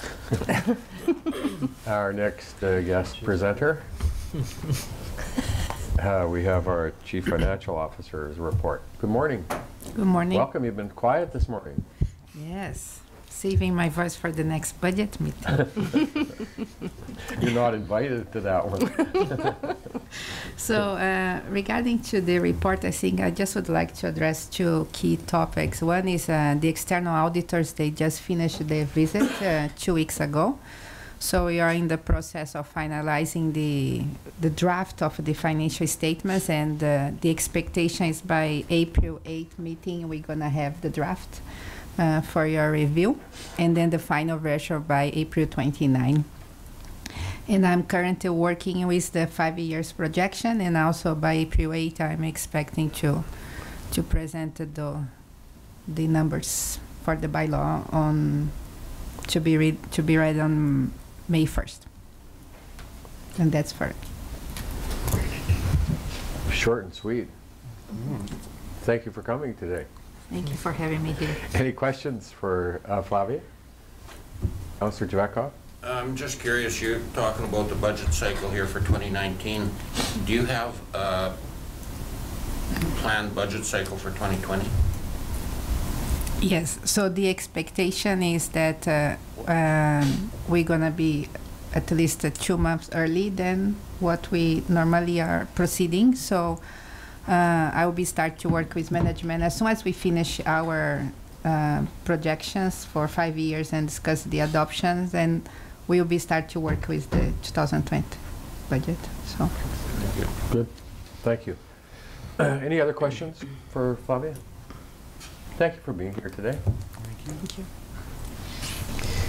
14.4, we have a report from the General Manager of Community Services. Good morning.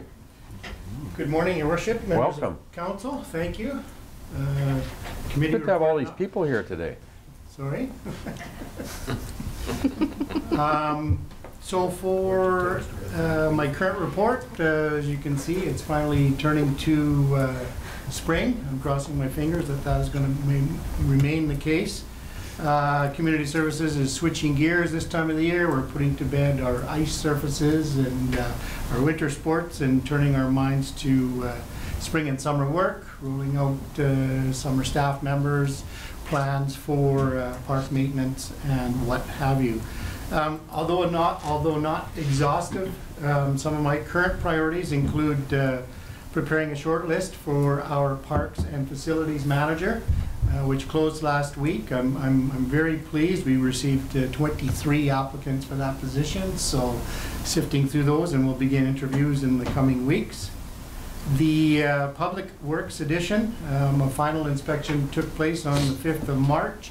We have received a substantial performance certificate, and happy to report, although unofficially, that the project appears to be well within the budget and within our planned construction schedule. So good news there.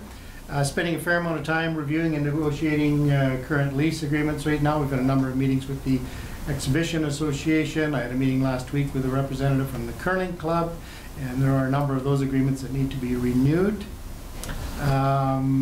We are advertising and executing new service agreements, i.e. the hanging baskets, noxious weed control. You saw the janitorial contractor recommendation this morning. Advertising, I believe, arena advertising comes up the end of next week, so there's a fair amount of that work going on.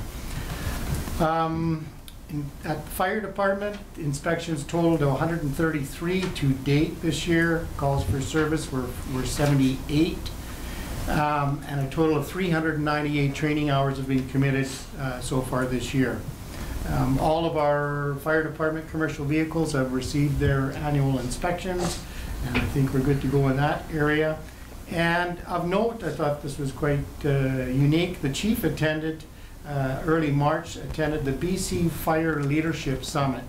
And I believe that was in Victoria. It's the first time that the BC fire chiefs have met with the BC Professional Firefighters Association face-to-face just to talk about common goals and challenges and what have you. So some good information brought back from that event. As for health and safety, the City of Dawson Creek continues in its firm commitment to provide a health and safety work environment for its employees. February 27th, I'm sure many of you saw the pink shirts around the City Hall here in different work areas in support of Pink Shirt Day and anti-bullying. Our safety committees have now been restructured and include 5 workplace joint occupational health and safety committees, Public Works, Arena, City Hall, Aquatics, and the Fire Department. We're working with the BC Municipal Safety Association to ensure we have training for new committee members on all of those separate committees, and hopefully that will take place in the next month or 2. A central joint occupational health and safety committee has been formed, and that committee will guide and coordinate the activities of the multiple workplace safety committees. That central committee is comprised of 2 designated co-chairs from each of the 5 identified workplace committees, and that will be the liaison to administration and to council in any safety concerns there. I think you've probably heard this already, but in November of last year, we had a total of 50 staff members that attended BC Municipal Safety Authority safety training and safety courses. Those courses were due diligence, hazard identification, incident accident investigations, and a number and presentations for crew talks and worksite safety. 28 supervisor safety certificates were handed out and 22 certificates of attendance were issued and will be awarded to staff in the coming weeks. So good news on that front. And finally, from health and safety, on April 26th, the City of Dawson Creek will be observing and participating in WorkSafe BC Day of Mourning ceremony, which just recognized those that have lost their lives in workplace incidents. So that's all I have for you this morning. Thank you, Ross. Questions, comments from council? Good job. Thank you. Thank you. Thanks for coming today. And finally, the man we've been waiting for, the General Manager of Development Services. Good morning. Good morning. Welcome. Thank you for having me. We have a choice. We all have choices. Great part about democracy. Yeah, that's right. Couple things I'll touch on in the report. Engineering. We are currently tendering 92nd Avenue Road project, as council had given us permission to put that out ahead of final budget. Just one thing on that I wanted to note is there's a streetlight component in that project that would fall under our local area service policy. And I know we still have some work to do before we resolve what we're going to do on that LAS. But the way we've structured the tender is it's optional work, so we can put it in, put it out. Gives us some flexibility, but that would fall under there. The road itself, because it's a bus route, it's not typical residential road, wouldn't fall under the LAS policy, so we're moving forward with that portion at this point. 112th Avenue, we're just finalizing designs, and we'll have that ready to go once we make some final decisions on LAS, and I hope to have something in front of council to discuss further at the next meeting. Under planning, one thing of note that we've been working on the last probably month or so is we've had correspondence back and forth with the individuals involved with planning the new hospital. So that's an exciting project that we hope to see keep moving forward. So we're providing a bunch of information back and forth with them, and we'll see where that goes, but that's very exciting. We provided some information on mobile food vendor business licenses. Council had asked for a little bit more information a few weeks back. So what I've got here in the report kind of speaks to where the increased fees originated a few years back. I believe it was 2017. Prior to that, it was $187.50 for a license. At that point in time, council made a conscious decision to bump that up to $500. That was in response to some comments we'd received from some restaurant owners in the community. And also kind of reflects that we were at that moment in time also looking at allowing some of these mobile vendors to be on city property. A couple of locations like Rotary, soccer fields, and the park down by the tennis courts. So that was a change made at that point in time. To date, a typical restaurant, brick and mortar restaurant, is $187.50 if it's got a liquor license, and it's $93.75 if it doesn't. And there was also a discussion about umbrella licenses. So these mobile vendors can, if they wish, and they're only going to do business at things such as the Fall Fair or the Encana events or the car show, they really can fall underneath the umbrella business license that those events get at that time. So there is some options available. So if there's any questions specific to the business license, hopefully it's captured there in the report. Actually, I do. Yep, go ahead. I'm sorry, Kevin. And I know why we had the discussion around the $500 where we heard from different businesses and stuff. But my question is, what we did do is we allowed them to have those 3 options for city property. Mm-hmm. Have we had, like, are they anywhere else? I mean, I don't see food vendors parking downtown, or like they kind of seem to be specific at events, that kind of stuff. So then I'm wondering, is $500 too high if under this umbrella licensing it's less and we're only allowing them in 3 areas? Like, they're not setting up next to a restaurant. So the only other locations they can be, if they're not in those locations, city-owned property, they have to be on private property. Okay. So I have seen them in the past parked in a few years ago over a PV Mart parking lot. Okay. I saw one. I've seen in a few locations, but that's it. Okay, so. Perfect. Okay, thank you. I will, food for my thought. Yep. South Dawson Reservoir, just note that we're continuing to fill that reservoir, and it's going quite well. I think the note that Devin had in here is that we're pushing probably a third to half, although there is a bit of ice in there, so we won't know for sure probably until later in the summer if anything changes there. But anyways, overall it's in good shape and we're moving forward. The other thing I was going to touch on was just with those cold temperatures that we are thankfully out of for the time being, I hope. We did have a number of frozen water services at a few properties that we haven't seen in the past. We've also had a couple of water leaks. We did have the one water leak on 8th Street, just north of the traffic circle, north of the tracks there. And that was just solely, once we dug down, exposed it, it was just frost had moved the pipe just enough to create a leak, and crews were able to get it put back together and get everything going within about 8 hours. So that was kudos to them for that on a cold Saturday. As I say, that the cold weather is hopefully behind us, but the ground remains cold for a very long time. So if there's something froze in the ground, we do have some services that we've had to thaw, but if there's anything froze, you could see that pipe remain frozen until just about June, because it does take a very long time for that ground to warm up. Duncan, did you want me to touch on, we were looking at those infrastructure options as well? Just sure. We're here. Yeah, well, we're here.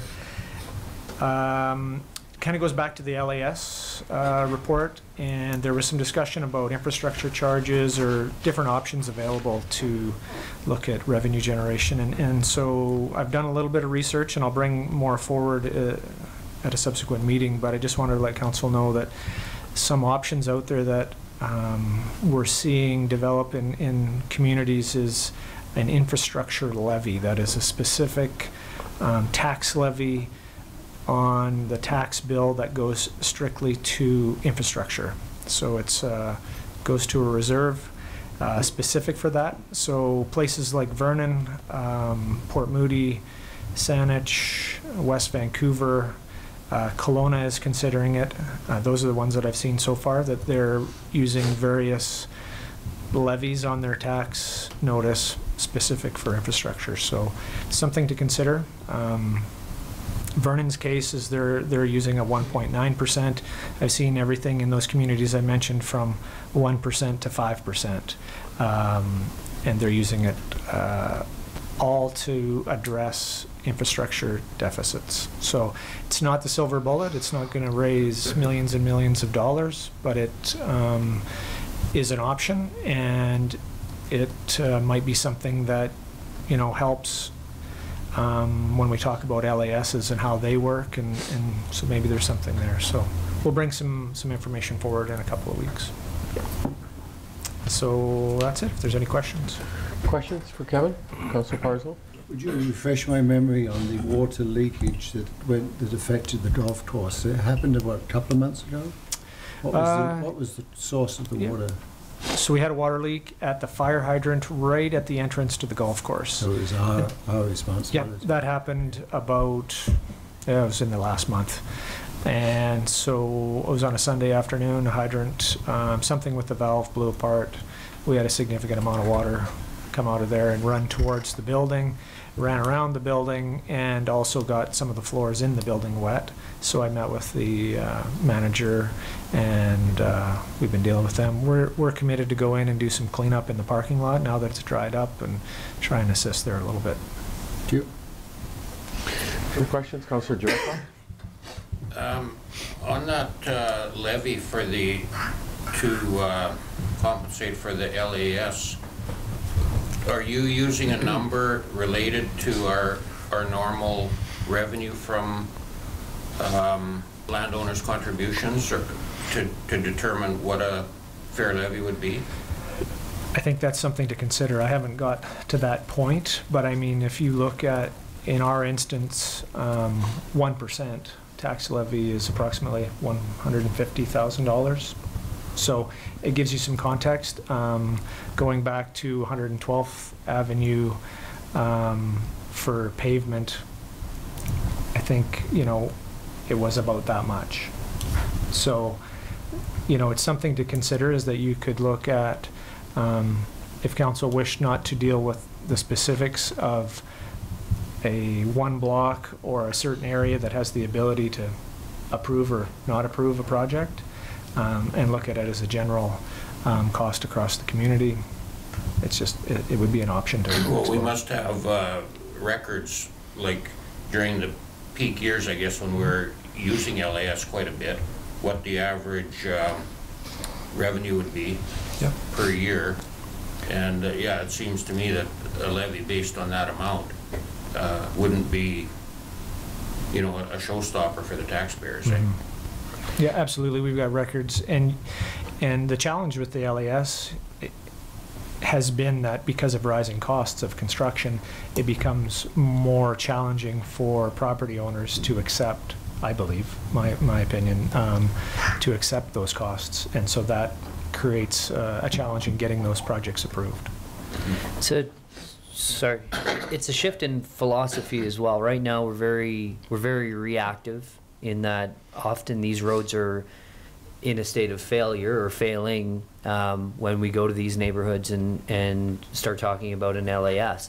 Unfortunately, we don't have a lot of success when those roads are being managed proactively, because it's not visual that the road needs to be replaced. So we're really trying to shift from having to go out to the neighborhoods and get that approval, and really move into a proactive approach to our paving program, which, you know, I think has had a lot of discussion at this table about where our condition of our roads are and how much money we're investing in our roads. So we're just trying to find some form of revenue that is similar to what we would receive from an LAS, but can be applied by council in the areas of most need and proactively.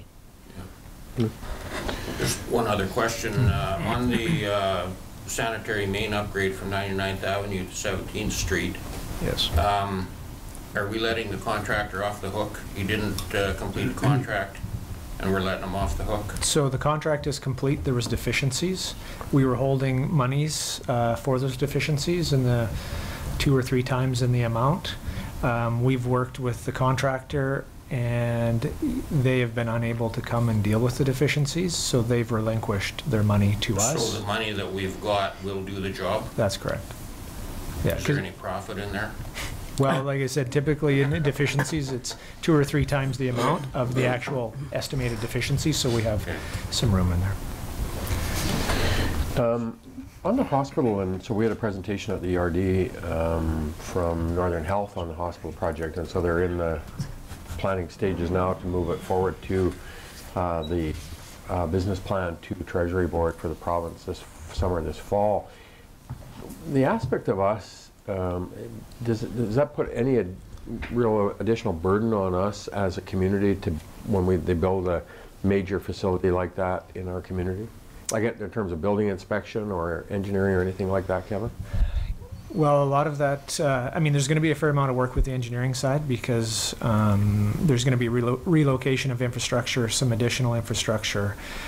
So although their consultants, engineers, architects will be doing the design work, we'll be heavily involved with throughout the process. Building inspection, we will be involved, but a lot of that will be handled by architects and engineers, and it'll be signed off by them. So there's definitely a lot of front-end work as we get closer to it, and then there will be some, of course.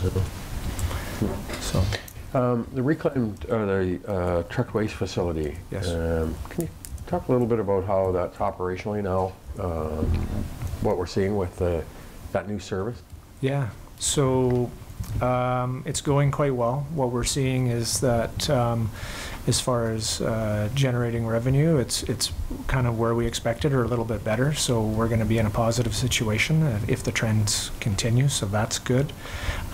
We've had a few little hiccups, as you always do when you're starting up a new facility, but generally it's been running pretty good.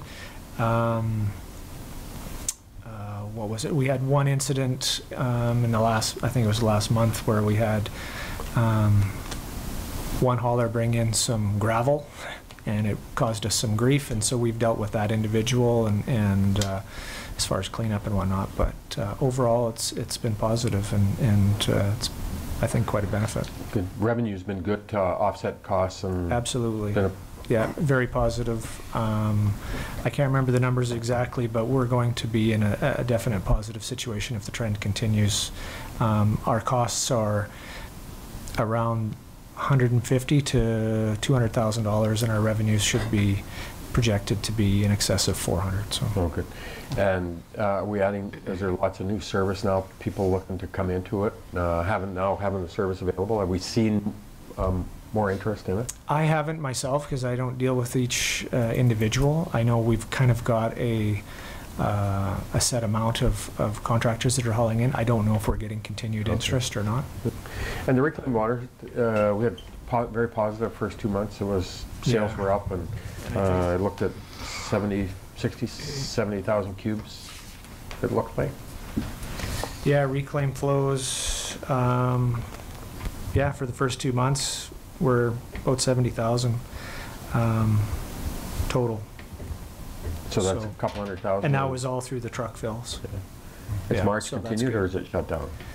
I don't know if they're hauling right now. I mean, I think they'll be slowing down, but I believe in March they were still hauling. So. Okay, good. Yeah. Thanks, Kevin. Yeah. Any other questions? Councillor Earl? Just one quick one, and I'm sure you've spoken about it before, but if you could refresh my memory on the truck waste handling facility. You mentioned that for some of the trucked waste, we weren't able to take it from like the car washes and stuff. We're not able to handle it. So, and that you were looking at some options, or we were exploring some options to make it more functional for them, because I have subsequently heard from a person in town who runs a car wash. Right. That was his main gripe, is it's a great facility, but it doesn't help him. Yeah. So we can take any liquid. Mm-hmm. And very little solids. When I say solids, gravel, mud, dirt. That's the issue for, I believe, for the car washes. They need to dispose of all of it, the mud, essentially, right? And we just can't take those volumes. We can take any of that decant liquid off of those trucks that suck out those sumps, but we just can't take the solid waste. So the options are that they can possibly take the solids to landfill or disposal. And that's the challenge. We're not in a position to take anything that might be contaminated. And just that volumes of mud, the facility just can't handle it, right? Thanks, Kevin. Anything else? Thank you. Thank you. So we'll move to closed. Oh, sorry, we have one more. We have a report from tourism, 14.6. Good morning. Welcome. I'll make sure I will take ample time.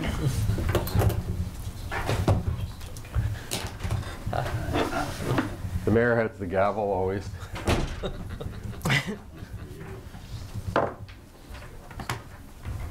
Thank you. Thank you, Ryan. Thank you. Yes, please. Thank you. You guys want a copy? I think we have one. Good morning. So, here just to talk about sort of the activity of tourism for you. I'm going to highlight, summarize a bunch of the items that's within the report. I think a couple of the biggest things is that we've been, through the past year, although tourism is not new to us, or sports and event tourism and the leisure servicing is not too new to us or what we do, but just the fact of taking over from the previous contractor, working through those there and accepting their systems and working out perhaps some of the changes and clunkiness and make it look to be more effective or efficient in certain areas. We're still going through some of those aspects, as well as last year as well. There were significant changes with the staffing, and in that, in October, Hillary Gould, who was our manager of visitor services, left us to move to Alberta. And so at the last quarter, we were in a position to search and seek out a new manager of visitor services to take care of the visitor center and all the aspects relating to that. And so pleased to report that we have filled the position with a staff member from the event center side of our business. And they started mid-January and have been through the process of training and going through and making improvements and focusing on this coming summer. We continue to, as part of the business plan that was approved by you, and work through the different aspects of just communicating with our partners and the different tools, being able to use the social media aspects that we have in tools, but also some of the other digital aspects that we have in our war chest to communicate and get some messaging out there. We're still working through, in terms of that marketing aspect, the voice of tourism, what is appropriate, what isn't appropriate in terms of communicating some of those messages across the social media platforms. As the season ramps up, we'll be reaching back out to all our partners again and working through different aspects of some of the marketing initiatives that are out there that we rolled out last year, such as the Miles Row Master Pass. Still continue to work with and find and create more efficiencies with our venue management side at the event center with respect to some of the staff and the lining of the different aspects over there. So with that, finance is full steam ahead, but we're looking to provide different aspects through the marketing department, but also our corporate partnerships to align and find ways to be more effective, efficient, and creative in terms of the marketing or sales aspects that are at our fingertips. In terms of product development, really the biggest aspect within that is the sports and event tourism strategy, which has been brought forward to you and been approved. And there's later in the report talks about sort of all the initiatives that have been moving forward with that. In terms of the marketing of the community, we've really last year sort of took a bit of a not a pause. We definitely ensured that we move forward with all the key publications and aspects relating to the leisure servicing side of the community, but we sort of took a bit of a pause as we look to review, and the biggest aspect is from the marketing is the Tourism Dawson Creek's website. It's quite clunky, and we're in the process of just updating and reviewing that. And then with the relaunch of that will come the further marketing initiatives that come out, roll out with that. With respect to the sports and event side of the business that you've asked us to really focus on, you know, Lindsay and Barry have come on since January and prior, and looking and have finished the facility assessment. There's a few gaps within it. Most of it's just related to the seasonality of some of the events or the facilities, and so we'll look to finish the facility assessment. That facility assessment has been worked with the city and different people in terms of getting a full understanding of the capabilities of those assets that the city has, so we can match to the local but the provincial and or national opportunities that relate to sports and events.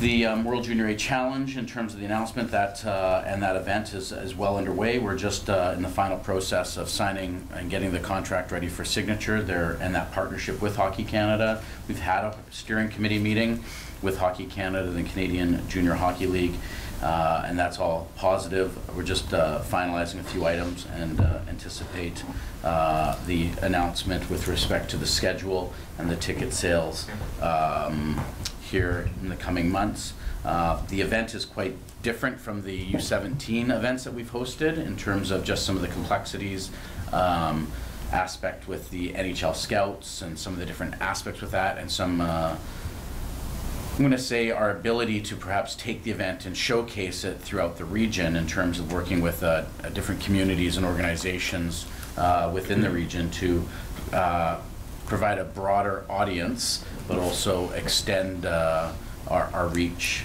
So we're working through that. We have, you know, we've really right now we've been reaching out to all of the different groups and organizations that have been hosting events or who will be hosting events that we are aware of, and we continue to mine that information. And the Dawson Creek Curling Club was very successful in hosting the mixed doubles provincial championships in February, but also Dawson Creek Minor Hockey Association and Dawson Creek Volleyball Club. We were involved much at the later end of those events. All those events were very successful, and our aspect was really to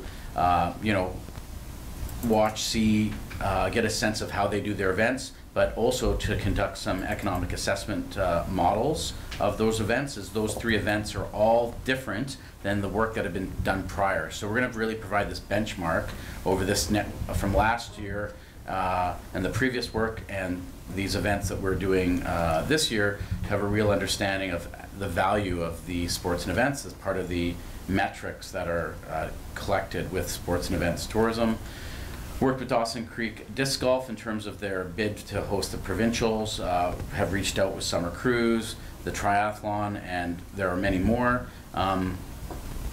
We're just looking, continue to be proactive in trying to keep reaching out to some of these events and have a full understanding of what their needs are and how we can help and assist. Lots of information with respect to managing and tracking the data for you, so we can come back to you and tell you how many people are coming and how many overnight stays, et cetera, but also been really engaged with some of the hoteliers in terms of rebuilding the stakeholder. I talked about this, I think, the last time I was here, right, is rebuilding those stakeholder relations in terms of the tourism industry, but with the hoteliers, of really just ensuring that they have an understanding of who we are, what we're doing, and what we're trying to do for them. Some are very engaged and some are a little bit non-engaged, but we continue just to keep beating that drum and just trying to raise that awareness, and should have some information back in terms of their comments and concerns and what they see with respect to their properties and their business, but how does sports and event tourism fit within that picture. Applied for several grants. I believe we have been successful. We won't know with respect to Destination BC and NDIT for a little bit, and same with Sport Hosting BC, but all signs look to be positive. We took the all the tourism staff went down to the Tourism Industry Conference in Vancouver, and Barry and Lindsay were just at the Sports Event Congress through the Canadian Sport Tourism Alliance this past week, and very positive feedback from them, but also from the national sport organizations that they were in touch with. Some of the events were more of a, hey, how are you, what do you do, etc. And there's real no, I don't want to say opportunity, there's not a good fit between those sporting events that they offer to Dawson Creek and see how we fit within that, but there are definitely that are some on our radar which we'll be exploring and working through. There's a global sport index, and I will be bringing more information back to you on that, but really what it does, it ranks municipalities across Canada for the competitiveness in terms of hosting sporting events in Canada, and Dawson Creek actually is part of that and has ranked very positively within that, and I'll make sure that we get you the information with respect to that. This is used by other national and provincial sport organizations to see if it's really viable to bring, hosting events within a community. One of the other aspects that is part of the attachment is a program called Show Your Badge. Really, this is designed to get athletes, participants, delegates out from their parents or whatever it might be, guests that come along, to out in the community to help spread that economic impact to the community. So reaching out to a wide range of businesses. It's open to all businesses. They have to provide us the information, and we develop the document. It goes in all the delegate bags or hosting bags, etc., and information to get people out from their events or activity into the community to help hopefully spend money within the community and drive that economic impact. What else can I tell you? We really just are looking to, as we roll into the second season, tourist leisure season for us is really to slow those visitors down as we touch and talk to them. So we've really reached out to Tumbler Ridge and the Geopark and the Museum Foundation to start looking to further develop partnerships with them to drive people down to Tumbler Ridge and in turn slow them down, have them come back, more gas, another night in a campground or hotel, etc., eat and shop. As well as at the visitor center, as I said, we talked about some of the change in the staffing, but wrapping up have wrapped up the new 2019 Destination BC service strategy and contract, but also looking at this coming season and all the activities that we're working on.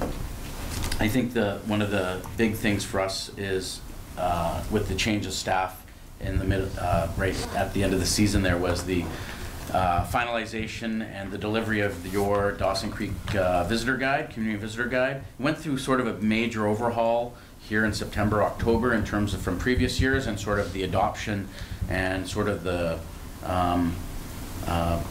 necessary changes to make it more relevant or consistent to the brand guidelines and standards that are developed across the province in terms of making it more effective with respect to the delivery of information to people, visitors, leisure travelers, etc., but also to the community and used as a relocation document for the city. I think one of the big things that, that we're in a position now is last year we were not in a position because a lot of the contracts and items that were in place, we really didn't have a chance to make any changes to as we were assigned these existing contracts, or there were not enough information for us in place to make any changes. And I'm happy to say that this year we have made changes with respect to the visitor center to make alignment more visitor friendly, in that in previous years the visitor center in the winter was closed on weekends. Well, we all know if you have friends and family visiting you, they come on weekends. So we have changed the hours of operation to be opened on Saturdays, which aligns back to many, many years ago to see if we can ensure when people do come to our community that we are open to help, tell them and show them what's going on within the community. Attached in your document also is a sports and event tourism sort of strategy overview in terms of all the strategies that we are to deliver for you, where they are in their progress, etc. for you. Copies of the Master Pass and some of the other marketing initiatives that we did last year. So the Master Pass, which we will be reviewing with our partners, the Art Gallery, Miles Road Park Society, etc. Last year as well, so the continuation on was the Dawson Creek Holiday Handbook of working with some of our partners to publish, distribute, and market this across the region. We are looking to make some significant changes to this document for next year, but the intent is very positive, and the feedback that we received was worthwhile. Just and then finally the show your badge information, just so you can get a sense to see what that looks like, and we're continuing to work on that for you. I guess the only other topics really to talk about is that we are working with everyone, whether it be the event center here, here with City Hall, and tourism with respect to the trade show, our event outreach, but also tomorrow we have, which I know has been sent out, another event announcement for you tomorrow. So I'd love you to join us tomorrow at the Quilton Mercer Hall at noon for that announcement. Just busy, lots going on, and just trying to look for ways to attract and bring more events and visitors to the community, but more importantly when they're here is how to keep them here longer, slow them down, and have them spend more money. Thanks, Ryan. Questions, comments for Ryan? Councillor Wilbur? Love this. Love it. I love the love section too, by the way, with the hearts on the map. But really what I like is this piece at the back that, you know, if you're moving here, or what do we have to offer, which we've never had that piece before. So congratulations on that, because I see that as a valuable piece for economic development, for just reaching out to families. And I can see this as a useful tool for myself, just talking to people as an elected official. So I just want to say congratulations. And my only other little piece I want to put in there under your show the badge, next time it's printed, could we have little hearts on all the love businesses that are participating for cross-marketing, please? Thank you. Further questions, comments? Brian, one of the things we see when you go to the major events, and we saw it in Bonnyville, was the technology now for electronic 50/50, and it seems to me that electronic 50/50 gives you an opportunity of doing it a lot faster, and when you visually see the display boards, what the running total is, that it really encourages the sale of the 50/50s. That technology, and I can't remember, but I thought we spoke to the folks in Bonnyville when we were there about it. But can you talk a little bit about that? Is that an option that we should be? Yeah, so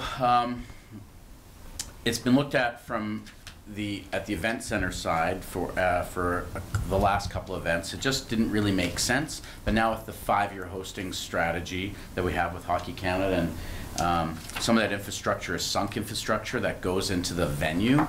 So from the event center side and from the sport events tourism strategy, we are looking to move forward with the electronic gaming aspect in terms of the infrastructure. The gambling and the legislation and the laws all around how that all works is very tight, and so it's a matter of working with the different organizations to get them to change their mindset to go to the electronic aspect of it instead of, which saves them time, energy, resources, manpower, purchasing of like the tickets and stuff, to the electronic aspect. And so yes, we are looking at doing that and rolling that out for the World Junior A Challenge and some of the other events that we are looking to host this coming fall.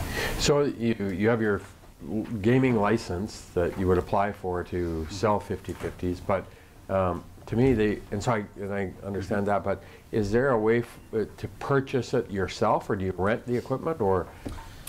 So we can lease it, or purchase it.